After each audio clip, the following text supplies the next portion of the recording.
It just seems like it's a terrible time to get back into the swing of things in terms of JRPGs. My backlog grows when my actual free time forever shrinks. This sucks, of course, and now Xenoblade Chronicles 3 is in the mix, so I have made an extreme effort to release this and fully engross myself in both games, but still give you my first thoughts. Welcome to this new segment of my channel called Can We Talk, where I give you my first impressions, comments, and general gist of the game and more. If you like the content and would like more, let me know below. If you want to get notified about times when I drop videos, hit that small bell to get notified when they do drop. Can we talk? Square, just like any other video game developer or publisher, is not without its faults. No one is flawless, but in the JRPG realm, it would help if they would release some of their classics from their Disney-like back vault to us here in North America. There are plenty of titles that never even saw a North American release. And just when the springs open, we do get that treasure like no other, and that is LiveHikari. Whichever way you want to say the title doesn't matter. I'm doing this review my way, and it's LiveHikari. Also, you'll excuse some of the gameplay footage. I didn't have time to capture. I've been on vacation. This is my review and first impressions. You'll be fine. I've played a lot of RPGs in my life, and none of them are like LiveHikari. This tactical turn-based JRPG is a contender for RPG of the year for 2022. This game is just the perfect mix of gameplay and story, the kind of experience that makes you feel like you're really living in the universe of its characters. It's not just an RPG, it's also a comedy, a tragedy, all these wonderful little things all wrapped up in one neat little package that's about 20-ish hours long, but they are some of the most memorable hours I've ever spent playing games. A lot happens in this game. If you're looking for a game that will transport you to different eras and worlds, look no further. The game is split into 6 different chapters, each specifically set in a time period: prehistoric, ancient China, feudal Japan, Wild West, present day, near future, and distant future. And that's not all. Once you finish those 6 chapters, 2 more unlock. One is which the Middle Ages, and the final one I don't want to spoil for you, but you just have to complete them. The best part is, you can play any of those initial 6 chapters in any particular order you want. And it's not just about fighting, you also have puzzles to solve, you have to talk to people, and it's great, and it's fun to do that because sometimes the dialogue is just so damn hilarious. And just like Triangle Strategy, the game is fully voice acted, but I'm going to get into that a little bit later. I feel like this is one of those games that will keep you entertained for hours on end, whether you're playing solo or you want to have a little let's play session with a group of friends. I'm going to go briefly over the 6 chapters as to not overly spoil anything, but this is the warning point where I tell you, hey, things might get a little bit hectic. Again, I want to put a disclaimer, I've only played 3 chapters so far, and that's prehistoric, Japan, and Wild West. In the time when the dinosaurs roamed the earth, a young caveman named Pogo was basically exiled by his tribe. Reason being, he was saving a woman from sacrifice by an opposing tribe's dinosaur god. And with the help of friendly neighbors from both tribes, they go about an adventure to confront this dinosaur god and try to reestablish peace between the tribes. The one thing about prehistoric that I loved when I played it is that you have to remember that during this time period there's no real language, there's no English, so you're looking around for these social cues, so be it, for you to understand what is going on. And it's really hard to get lost. There is a navigation system where you can see where you're going and where you're supposed to be, so it's really hard to get lost. Imperial China. This is about an aging martial artist who has 3 disciples that he needs to choose from that will inherit his skills when he passes. Unfortunately, the first 2 were killed by a rival school leader, and the surviving student and the Shifu go to defeat this leader, and then they're sacrificed, and it's a mindfuck, to be honest, but it's a great mindfuck. And you're gonna follow that student as he begins learning about his martial art teacher's learnings, and you're gonna see a few embellishments along the way. I haven't really myself into ancient China, so I can't really give you guys my great impression of that one, but I'm going to go ahead and move on to Edo, Japan. A trainee ninja is sent by his master on a mission to rescue a really important person and capture the person who basically kidnapped him. But when they find this person, they discover so much shit. The guy that they rescued actually made a pact with some demons and shit, and they want to conquer Japan. And this is the time period where Japan really wasn't that open, if you know anything about history, to being integrated with Western society, Europe and anything. They were really in an isolationist policy. So this one in particular really was fun to watch as they try to navigate some of these issues that you see. Next one up is the Wild West, the Sundown Kid, a wandering gunslinger. He meets a bounty hunter and it goes down with gun duels. Everything you can think about a Wild West flick is in this kind of era. And honestly, the Sundown Kid ends up being paired with this bounty hunter to liberate this town from a gang, and it's really interesting. And in itself, I feel like the Wild West, if you took its story by itself and wanted to make, let's say, an episode of an anime, it would stand out the most out of all of these because it has so much personality and flavor. And the voice acting in particular for the Wild West, for me personally, was intriguing. Present day, although this guy has defeated so many opponents in one-on-one combat, he wants to become the strongest in the world, and so far he's been successful by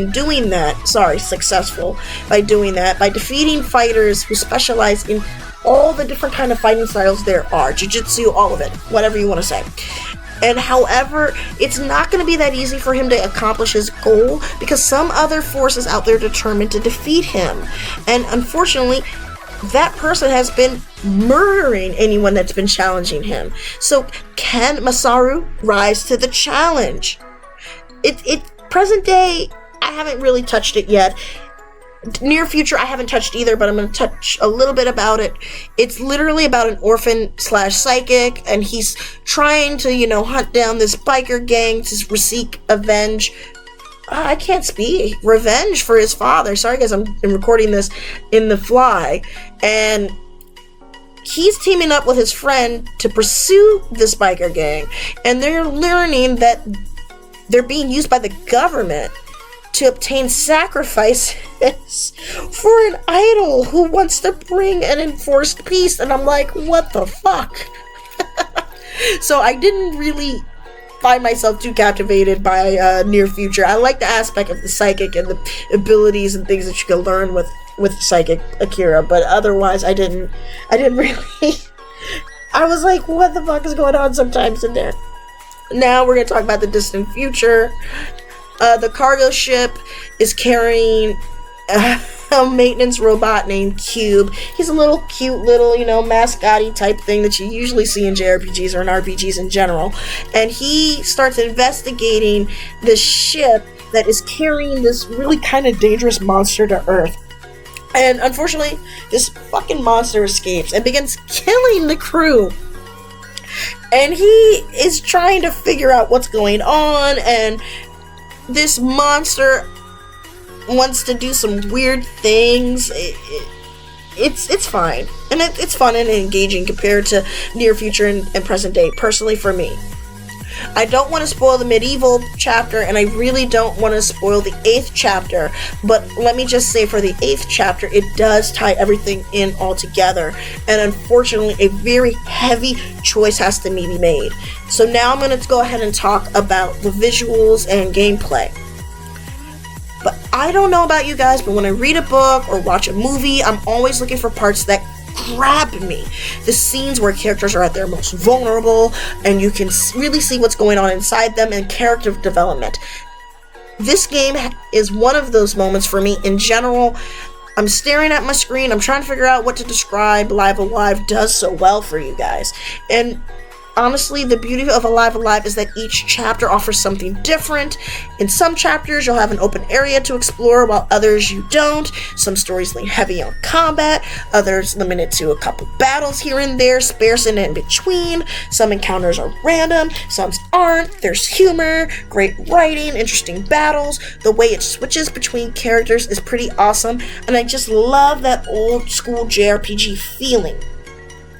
And with games like this, you tend to think you're going through time playing as a one character that's going through the era as different generations of themselves or different iterations of themselves. That's not what's going on. These are individual characters in their own right. Now, the only gameplay element that I can say remains consistent throughout all the scenarios is the turn-based grid system that pushes you to be strategic in where you want to stand when using specific attacks, abilities, and items. If you're familiar with Octopath Traveler, Triangle Strategy, Fire Emblem, anything of that vein, even God Wars, you will absolutely adore this aspect of gameplay. You can level to get certain abilities, like in Prehistoric, you can learn how to throw literal shit at people. You can learn different mystic abilities when you're playing as the psychic. And I've played my fair share of strategy RPGs, and I can say that Alive is one of the most accessible in the genre, to my opinion. That said, I didn't say that I don't find it lacking in challenge. There were some spots where I had to take, hey, I need to breathe and ask myself, what the fuck am I doing wrong? But the difficulty never felt frustrating or unfair. It was the Goldilocks zone, just right. I would say some of the easiest gameplay for me would come from the Prehistoric era. If you want a little bit more brutal punishment, go ahead and dive right into the Imperial Japan era. The fact that there's no traditional hard mode or normal mode or easy mode is a huge bonus for me. So I just want to also say that while you're playing this game, a huge factor that a lot of people didn't take into consideration, and I'm actually mad at myself, is because I like hoarding items and things, thinking I'm going to need them for the big eventuality of the battle, is that these items that I'm using, they don't carry over to different ages, which allows you to be more strategic in what you're doing in the moment. Now, the visuals. The game is beautiful. I literally almost cried. I didn't think it was possible to make a 2D HD game look as this good again as much as Triangle Strategy and Octopath. And I'm not kidding, with this 2D HD style, Square has captivated and created visuals that are breathtakingly beautiful. And they're absolutely gorgeous, that draw you into the story and make sense for the setting that you're playing. And honestly, with the 2D HD graphics, I don't know what happened, I'm not speaking coherently. They're gonna age well with the Switch. They truly are. And it's not just because it's 2D HD. You have that dynamic background that captivates and motivates your soul. But now I'm gonna move on to the audio. The music of the game is a faithful companion. It's familiar and comforting. But it also shines a new light on what you thought you knew. The game has been lovingly remastered for a re-release, and the music retains all of its original magic, while also adding a few new blips and bloops and flourishes here and there. Now, I am a sucker for voice acting. There are bad ones, there are good ones. The voice acting here, I honestly can say, was done perfect for me. But there's a big caveat. Translation is a key. There are some instances when localization choices seem to just not hit right. I'm sure there were many factors at play in those decisions, but some of them could have avoided. There's some censoring issues, like certain word choices that just don't sit right. If you're for a purist game, that might irritate you. If not, you should be fine. Overall, this game is an absolute treat for fans of old school JRPGs, RPGs in general, tactical or strategy type games. It's full of fun characters and an engaging story. It's a pretty neat battles too, and it'll be hard to put down once you start playing. When it comes to JRPGs, Square Enix is the master of the genre. with their iconic character designs, their stories that they weave together to be like a perfectly tailored jacket. They've been able to create some of the most beloved games in history. In my opinion, this game is one of the best strategy RPGs released this year so far. Remember, we've got Triangle Strategy, and we've got another game coming out from Square later on in September. The soundtrack is phenomenal, the characters are interesting and well written, the gameplay is addictive. LiveHikari is perfect for players who love RPGs but just don't have the time or patience to play through long slogs like Final Fantasy 15 or Breath of the Wild, but want a full tactical experience to scratch that Fire Emblem-ish itch. So, do you guys agree with me? Do you have a different take on LiveHikari? I missed something? Did I not mention something? Let me know down below in the comments. Do you really like this format? If so, I'm going to keep it going, and I might release one for Xenoblade Chronicles 3. Sorry that this was kind of rushed, guys. I'm on vacation, but I gotta let you know how I feel. As always, you can like, comment, subscribe, share, and more. I'm signing off, guys. Remember to really play games.